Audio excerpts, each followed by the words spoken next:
اللہ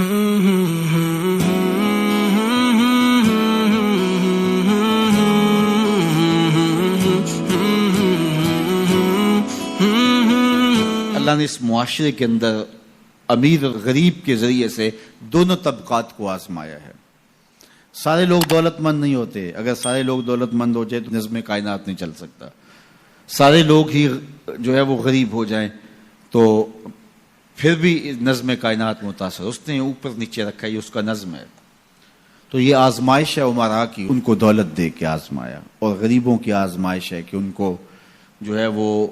نیچے رکھ کر کے مالی آسودگیاں وہ نہیں دی جو امراء کو دی، اور وہ اپنی آنکھوں کے سامنے وہ آسودگیاں دیکھتے ہیں۔ لیکن جب وہ صبر کرتے ہیں اللہ کی رضا کے لیے تو ان کا صلہ رکھا گیا۔ اگر وہ بے صبری کا مظاہرہ کریں گے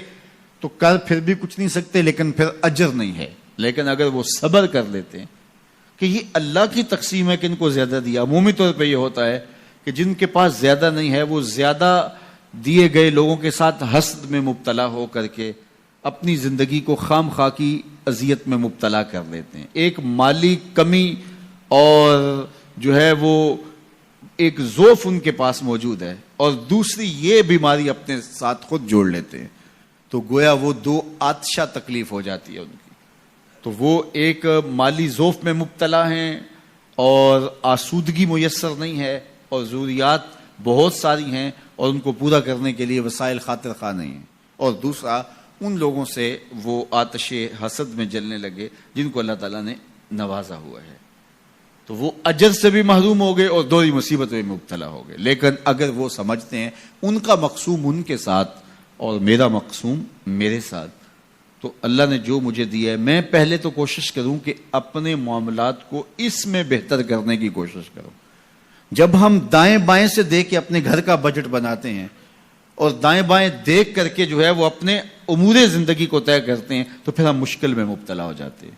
اور یہ کرنے والا کوئی شخص بھی چاہے وہ کروڑ پتی ہو وہ سوکھا نہیں رہ سکتا، کیونکہ وہ اپنے آگے لوگوں کو دیکھے گا۔ 5 مرلے کا ایک مکان ہے کسی شخص کا اور وہ اس کو آسودہ سمجھتا ہے، لیکن اگر وہ اپنے رشتہ داروں، عزیزوں، اپنے دوستوں کو دیکھے کہ وہ 2 کنال کے بنگلے میں رہ رہے ہیں تو وہ 5 مرلے کا مکان سکڑنے لگے گا، اس کو تنگ لگے گا، اس کے اندر اس کی سانس گھٹنے لگے گی۔ لیکن اگر وہ دیکھے کہ میرا فلاں رشتہ دار 3 مرلے کے گھر میں رہتا ہے وہ بھی کرائے کا ہے، تو اس کو وہ گھر ہی محل دکھائی دینے لگے گا۔ اس لیے میرے حضور نے فرمایا کہ اپنے اوپر دیکھو گے تو اوکھے ہو جاؤ گے۔ انظروا الی من هو اسفل منکم، فرمایا اپنے نیچے دیکھو، نیچے دیکھو گے تو زندگی سوکھی ہوگی، اوپر دیکھو گے تو زندگی اوکھی ہو جائے گی۔ اس لیے تمہیں جو دیا گیا اس پر مطمئن رہنے کی کوشش کرو، اس سے اجر بھی ملے گا، اور پھر اپنی چادر کو دیکھ کے ٹانگیں پھیلاؤ گے تو آسودہ رہو گے۔ اللہ اکبر۔ سنو سیدنا علی المرتضیٰ رضی اللہ تعالیٰ عنہ حضور کا ایک فرمان ذکر کرتے ہیں کہ آقا کریم نے فرمایا جو اللہ کے دیے گئے تھوڑے رزق پہ راضی ہو گیا، اللہ قیامت کے دن اس کے تھوڑے عملوں پہ راضی ہو جائے گا۔ کتنا اچھا سودا ہے، جو اللہ کے دیے گئے تھوڑے رزق پہ راضی ہو گیا، اللہ اس کے تھوڑے عملوں پہ راضی ہو جائے گا۔ میرے بندے تو بندہ ہو کے راضی ہے، تجھے ضرورت تھی پھر بھی راضی ہے، تیرے بچوں کو دوا چاہیے تھی، تجھے اچھا گھر چاہیے تھا، سر ڈھانپنے کے لیے چھت چاہیے تھا، تو پھر بھی راضی ہے، کوئی بات نہیں، اللہ نے مجھے جس حال میں رکھا میں واہ خوش ہوں اس حال میں، تو بندہ ہو کے راضی ہے، تجھے ضرورت تھی پھر بھی راضی ہے، میں تو رب ہوں اور مجھے ضرورت بھی نہیں ہے تو میں بھی تیرے اوپر راضی ہوں۔ تو اللہ پر راضی ہونے کا جو فن سیکھ جاتے ہیں وہ زندگی گزارنے کا فن سیکھ جاتے ہیں۔ تو خامخواہ اپنے آپ کو مشقت میں ڈالنے کی بجائے